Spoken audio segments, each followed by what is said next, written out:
Thank you so much. I thought everyone would be gone by the time the food is served, but it's okay.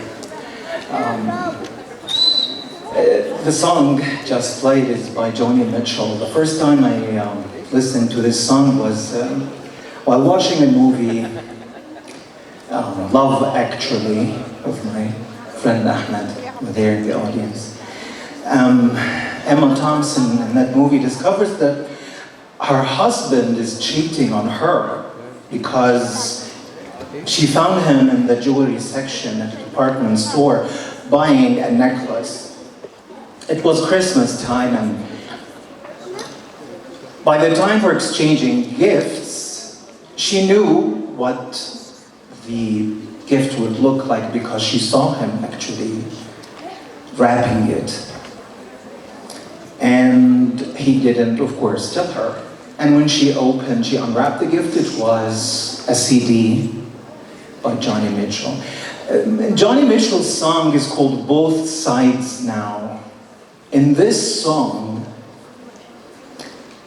she talks about her perspective, about how our perspective, and I know that many speakers dealt with this point before, but the thing is how perspective keeps on changing. It's not something fixed. Who you are and what you believe in can actually change over time. In the song, she starts by describing how she looks at clouds and how that perspective changes over time, and then goes into love, and then afterwards into life. She starts the first stanza describing clouds, rows and flows of angel hair, the ice cream castles in the air, feather canyons everywhere. I've looked at clouds that way. Oh, but now they block the sun. They snow and they rain on everyone. So many things I would have done, but clouds got in my way, really. I've looked at clouds from both sides now, from up and down, and still somehow, it's clouds illusions I recall. I really don't know clouds at all. She goes on describing love and then to life. With life, she describes life, or how she used to look at life first, saying tears and fears and how these things keep on changing.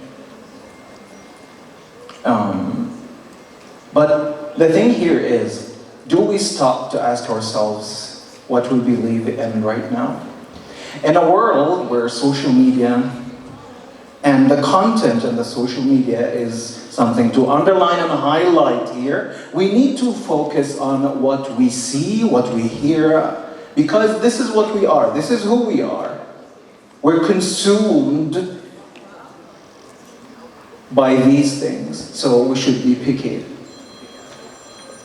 Another point here is about stereotyping, because we look at somebody and we describe them in a certain way and we label them. Sometimes we do that ourselves. I'm a live example of that. To be able to come here, to stand here on this stage today, I've given the team such a horrible time.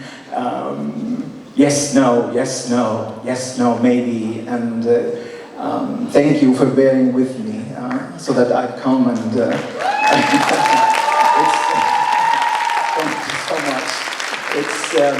why is it a good example? Because one of the things I was discussing with my therapist is when I had sometimes with burnout, as Dr. Ahmed Abdel Hadi was talking and others, that there are some times when we actually don't feel like doing anything.